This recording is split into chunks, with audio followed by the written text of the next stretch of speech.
Hello friends, ಇವತ್ತಿನ ಸಂಚಿಕೆಯಲ್ಲಿ ಏನಾಯಿತು ಅಂತ ನೋಡ್ಕೊಂಡು ಬರೋಣ ಬನ್ನಿ.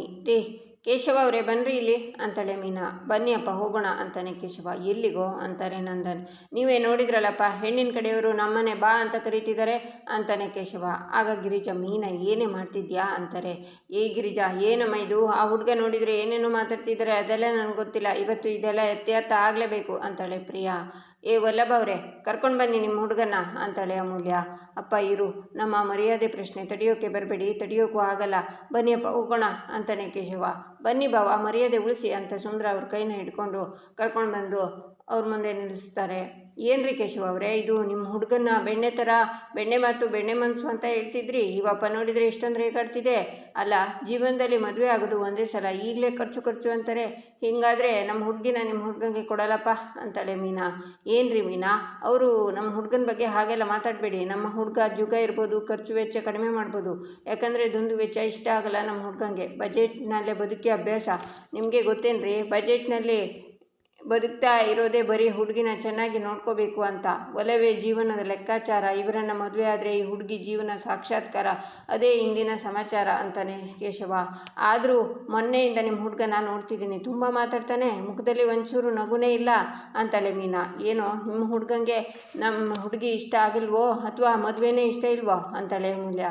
ಹಲೋ ನಮ್ಮ ಹುಡುಗಂಗೆ ನಿಮ್ಮ ಹುಡುಗಿ ಅಂದರೆ ತುಂಬಾ ಇಷ್ಟ, ಆದರೆ ಸ್ವಲ್ಪ ನಾಚಿಕೆ ಅಷ್ಟೇ. ಎಲ್ಲಿ ಮಾತಾಡಿದರೆ ತಪ್ಪಾಗಿ ತಿಳ್ಕೊಂಡು ರೇಗಿಸ್ಬಿಡ್ತಾರೋ ಅನ್ನೋ ಫೀಲು ಅಷ್ಟೇ. ಮನಸ್ಸು ಒಳಗಡೆ ಬೆಟ್ಟದಷ್ಟು ಪ್ರೀತಿ ಇದೆ, ಅದನ್ನು ತೋರಿಸ್ಕೋತಾ ಇಲ್ಲ ಅಷ್ಟೇ. ಅದು ಬಿಟ್ಟು ಒಳ್ಳೆ ಗುಲ್ಡು ಥರ ಮಾತಾಡ್ತಿದ್ದೀರಲ್ಲ ಅಮೂಲ್ಯ ಅವರೇ ಅಂತಾನೆ ವಲ್ಲಭ.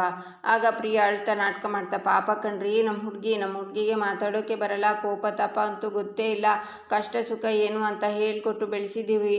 ಇಂತಹ ಹೂವಿನಂಥ ಹುಡುಗಿಗೆ ಬೆಂಕಿ ಅಂತ ಹುಡುಗ, ಅಯ್ಯೋ ನಾನೇನು ಮಾಡಲಿ ಅಂತಾಳೆ ಪ್ರಿಯಾ.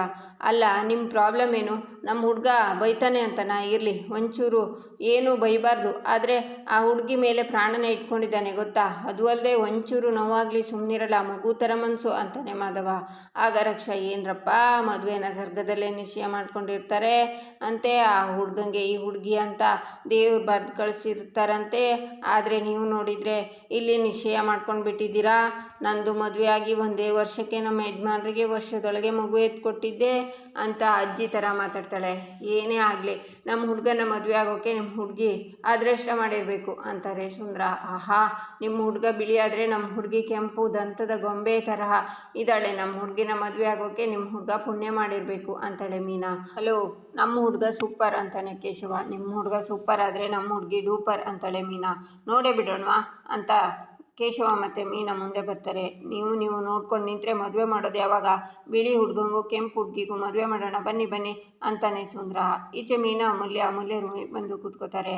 ಅಕ್ಕ, ಮೆಹಂದಿ ಫಂಕ್ಷನ್ ಎಷ್ಟು ಚೆನ್ನಾಗೈತಲ್ಲ ಅಂತಾಳೆ ಅಮೂಲ್ಯ. ಮನೆ ತುಂಬ ಖುಷಿಯಾದ ವಾತಾವರಣ, ಎಷ್ಟು ಚೆನ್ನಾಗಿತ್ತು ಅಂತಾಳೆ ಮೀನಾ. ಆದರೆ ಅಕ್ಕ, ಮಾವ ಬಂದು ರೇಗಬೇಕಾದ್ರೆ ನನಗೆ ತುಂಬ ಭಯ ಆಗಿತ್ತು, ಆದರೆ ನೀವು ಸೀರಿಯಸ್ ಸಿಚುವೇಶನ್ನ ರಿವರ್ಸ್ ಗೇರ್ ಹಾಕಿ ಎಲ್ಲ ಕಾಮಿಡಿ ಮಾಡಿದ್ರಿ, ಚೆಂದ ಇತ್ತಲ್ವಾ ಅಂತ ಮೀನನ ನೋಡಿ. ಅಕ್ಕ ಏನಾಯಿತು, ಯಾಕೆ ಸಡನ್ನಾಗಿ ಡಲ್ ಆದ್ರಿ ಅಂತಾಳೆ ಅಮೂಲ್ಯ.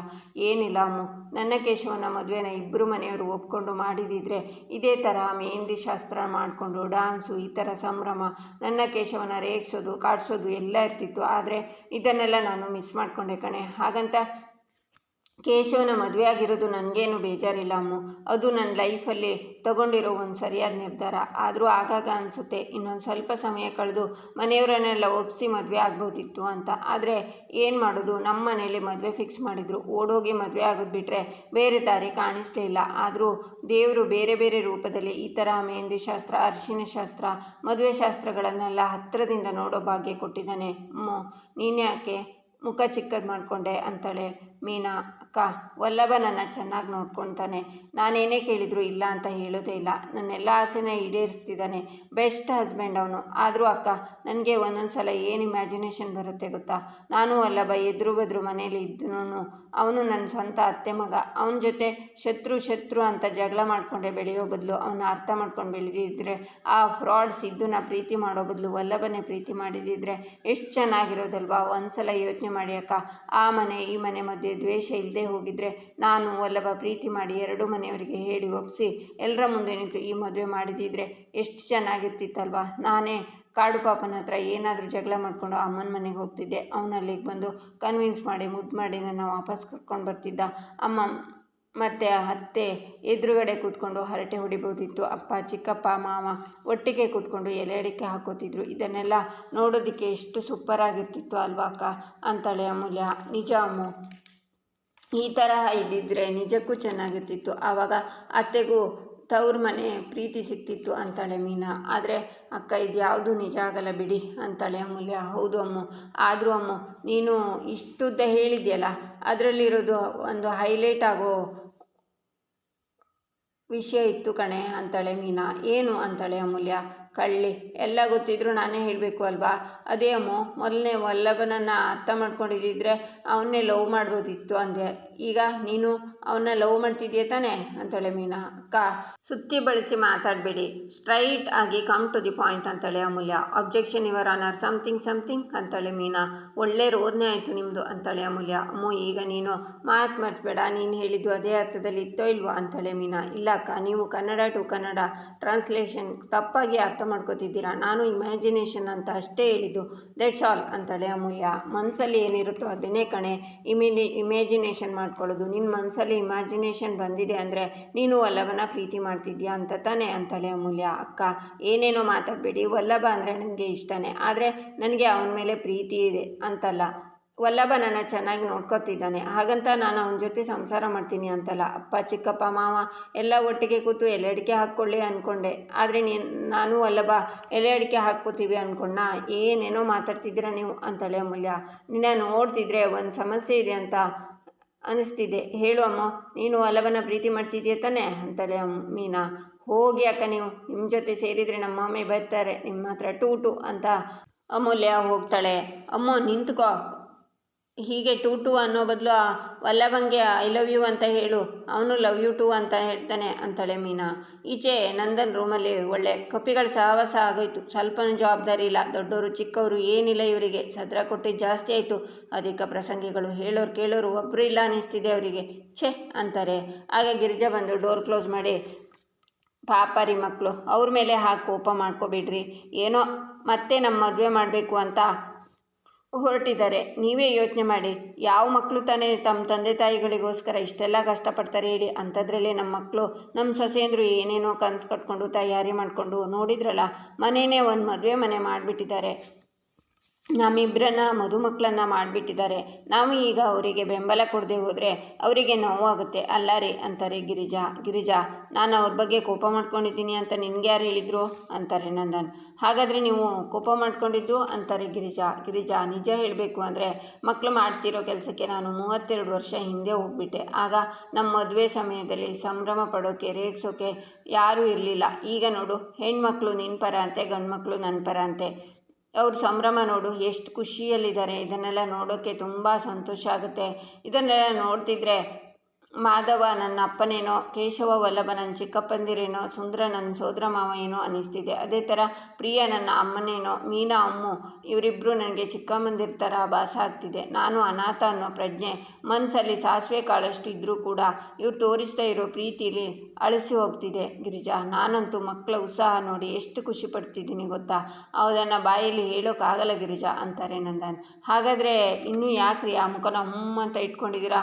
ಸ್ವಲ್ಪ ನಗಬಾರ್ದೇನೋ, ಆಗ್ಲಾದರೂ ಈ ಮುಖದಲ್ಲಿ ಮದುಮಗನ ಕಳೆ ಬರ್ಬೋದು ಅಂತಾರೆ ಗಿರಿಜಾ. ನಿನ್ನ ಹತ್ರ ಖುಷಿಯಾಗಿ ಮಾತಾಡೋ ಥರ ಮಕ್ಕಳ ಜೊತೆ ಮಾತಾಡಿಬಿಟ್ರೆ ಕಪಿ ಚೇಷ್ಟೆ ತಾರಕಕ್ಕೆ ಹೋಗ್ಬಿಡುತ್ತೆ. ಆಮೇಲೆ ನಿನ್ನ ಕೈನಲ್ಲಿ ಅಲ್ಲ, ಯಾರ ಕೈನಲ್ಲೂ ತಡೋಕ್ಕಾಗಲ್ಲ ಅವರನ್ನು ಅಂತಾರೆ ನಂದನ್. ನನಗಂತೂ ಎಷ್ಟು ಸಂತೋಷ ಆಗ್ತಿದೆ ಗೊತ್ತಾ? ಅಲ್ಲ ನೀವೇ ಹೇಳಿ, ಮಕ್ಕಳು ತಂದೆ ತಾಯಿಗೆ ಈ ರೀತಿಯಾಗಿ ಅದ್ಧೂರಿಯಾಗಿ ಮದುವೆ ಮಾಡ್ತಾರೆ ಹೇಳಿ? ನಮ್ಮ ಮಕ್ಕಳು ನಮಗೋಸ್ಕರ ಮೆಹಂದಿ ಶಾಸ್ತ್ರ ಮಾಡಿದರು, ಶಾಮಿಯಾನ ಹಾಕಿದ್ದಾರೆ. ಮೀನಾ ಅಮ್ಮು ನನಗೆ ಅರಿಶಿನ ಹಾಕಿ ಅರಿಶಿನ ಶಾಸ್ತ್ರನೂ ಮಾಡಿ ಮುಗಿಸ್ಬಿಟ್ರು ಅಂತಾರೆ ಗಿರಿಜಾ. ಓಹೋ, ಅದಕ್ಕೆ ಮದುಮಗಳ ಕಳೆ ಎದ್ದು ಕಾಣ್ತಿದೆ. ಆದರೂ ಗಿರಿಜಾ, 32 ವರ್ಷದ ಹಿಂದೆ ಎಷ್ಟು ಸುಂದರವಾಗಿ ಕಾಣ್ತಿದ್ಯೋ ಈಗಲೂ ಅಷ್ಟೇ ಸುಂದರವಾಗಿ ಕಾಣಿಸ್ತಿದ್ಯಾ ಅಂತಾರೆ ನಂದನ್. ಸಾಕು ಸುಮ್ಮನಿರಿ ಅಂತ ನಾಚ್ಕೋತಾರೆ ಗಿರಿಜಾ. ಈಚೆ ಚಂದ್ರಕಾಂತ್ ರೂಮಲ್ಲಿ ಕೂತಿರ್ತಾರೆ. ಅಪ್ಪ ನನ್ನ ಬರೋಕೆ ಹೇಳಿದ್ರಂತೆ ಅಂತ ಶ್ರೀಕಂಠ ಬರ್ತಾನೆ. ನಾನು ನಿನಗೊಂದು ವಿಷಯ ಹೇಳಿದ್ದೆ, ಏನಾಯಿತು ಅದು ಅಂತಾರೆ ಚಂದ್ರಕಾಂತ್. ಯಾವ ವಿಷಯ ಅಂತಾನೆ ಶ್ರೀಕಂಠ. ಅದೇ ಆ ನಂದನ್ ಮಗಳ ವಿಷಯ ಮಾತಾಡಿದ್ನಲ್ಲ, ಏನಾಯಿತು ಅದು ಅಂತಾರೆ ಚಂದ್ರಕಾಂತ್. ಅಪ್ಪ ಅದು ನಿನ್ನೆ ನನ್ನ ಕೈನಲ್ಲಿ ಎಲ್ಲ ಪ್ರಯತ್ನನೂ ಮಾಡಿದ್ದೀನಿ, ನಾನು ಮಾಡ್ತಾನೆ ಇದ್ದೀನಪ್ಪ. ಆದರೆ ರಕ್ಷಾ ನನಗೆ ರೆಸ್ಪಾಂಡ್ ಮಾಡ್ತಿಲ್ಲ. ನಾನು ಏನೇ ಮಾತಾಡೋಕ್ಕೋದ್ರು ನನ್ನ ಮೇಲೆ ಉರ್ದು ಬೀಳ್ತಾಳೆ, ಕೊನೆಗೆ ನನಗೆ ಅವಮಾನ ಮಾಡಿ ಕಳಿಸ್ತಾಳೆ. ಅವ್ರ ಜೊತೆ ಮೊನ್ನೆ ರಕ್ಷಾ ಹತ್ರ ಮಾತಾಡುವಾಗ ಅಮೂಲ್ಯ ನನಗೆ ಬಾಯಿಗೆ ಬಂದಾಗ ಬೈದ್ಲು, ಅದನ್ನು ದೊಡ್ಡಪ್ಪ ಬೇರೆ ನೋಡಿದ್ರು. ಅದಕ್ಕೆ ಈ ವಿಷಯನ ಇಲ್ಲಿಗೆ ಬಿಟ್ಬಿಡೋಣ ಅಂತಿದ್ದೀನಿ ಅಪ್ಪ ಅಂತಾನೆ ಶ್ರೀಕಂಠ. ಆಗ ಚಂದ್ರಕಾಂತ್ ಶ್ರೀಕಂಠನ ಕೆನ್ನೆಗೆ ಬಾರಿಸ್ತಾರೆ. ಯಾಕಪ್ಪ ಹೊಡೆದ್ರಿ ಅಂತಾನೆ ಶ್ರೀಕಂಠ. ಇಷ್ಟು ದಿನ ಈ ಮನೇಲಿ ನಮ್ಮ ಅಮ್ಮ, ಅಣ್ಣ, ಅತ್ತಿಗೆ ಇವರೆಲ್ಲ ನನ್ನ ಮೂಲೆ ಗುಂಪು ಮಾಡಿ ನನ್ನ ಮಾತಿಗೆ ಬೆಲೆ ಕೊಡಲ್ಲ ಅಂದ್ಕೊಂಡಿದ್ದೆ. ಆದರೆ ಈಗ ಅರ್ಥ ಆಯಿತು, ನಾನು ಹೆತ್ತ ಮಗನು ನನಗೆ ಬೆಲೆ ಕೊಡಲ್ಲ ಅಂತಾರೆ ಚಂದ್ರಕಾಂತ್. ಹಾಗೆಲ್ಲ ಇಲ್ಲಪ್ಪ ಅಂತಾನೆ ಶ್ರೀಕಂಠ. ಬೇಡ ಬಿಡು, ಇನ್ಮೇಲೆ ನೀನು ನನಗೋಸ್ಕರ ಏನು ಮಾಡೋದು ಬೇಡ. ನೋಡು, ನಾನು ನಿನ್ನ ಹತ್ರ ಏನೂ ಕೇಳೋದಿಲ್ಲ. ಇವತ್ತಿಗೆ ನಿನ್ನ ಪಾಲಿಗೆ ಈ ಅಪ್ಪ ಸತ್ತೋದ ಅಂದ್ಕೋ ಅಂತಾರೆ ಚಂದ್ರಕಾಂತ್. ಅಪ್ಪ ದಯವಿಟ್ಟು ಈ ಥರ ಮಾತಾಡಬೇಡಿ ಅಪ್ಪ, ನನ್ನ ಮನಸ್ಸಿಗೆ ತುಂಬಾ ಬೇಜಾರಾಗುತ್ತೆ. ನನ್ನ ಲೈಫಲ್ಲಿ ಫಸ್ಟ್ ಪ್ರಿಯಾರಿಟಿ ಯಾವತ್ತೂ ನೀವೇ ಆಗಿರ್ತೀರ ಅಪ್ಪ. ಅಪ್ಪ ನೀವು ಹೇಳಿರೋ ಪ್ರತಿಯೊಂದು ಮಾತು ನನ್ನ ತಲೆಯಲ್ಲಿ ಇಟ್ಕೊಂಡು ನೆರವೇರಿಸ್ಕೊಡ್ತೀನಿ ಅಪ್ಪ. ಆದರೆ ಈ ಸರ್ತಿ ಭಯಪಟ್ಟು ಹಿಂದೆ ಸರಿಬೇಕು ಅಂತ ಅಂದ್ಕೊಂಡೆ ಅಷ್ಟೇ ಅಪ್ಪ. ಆದರೆ ಇನ್ಮೇಲೆ ಹಿಂದೆ ಸರಿಯೋ ಮಾತೇ ಇಲ್ಲ. ಈಗ ಏನಪ್ಪ, ಈ ರಾಕ್ಷಸನ ಬಲೆಗೆ ಬೀಳಿಸ್ಕೋಬೇಕು ತಾನೆ, ಅವಳನ್ನು ನಾನು ಮದುವೆ ಆಗಬೇಕು ತಾನೆ. ನಿಮ್ಮ ಆಸೆ ನೆರವೇರ್ತು ಅಂದ್ಕೊಳ್ಳಿ. ಇದು ನನ್ನ ಕಡೆಯಿಂದ ನಿಮಗೆ ಕೊಡ್ತಾ ಇರೋ ಮಾತು. ನಿಮ್ಮ ಕೆಲಸ ಆಯಿತು ಅಂದ್ಕೊಳ್ಳಿ ಅಪ್ಪ.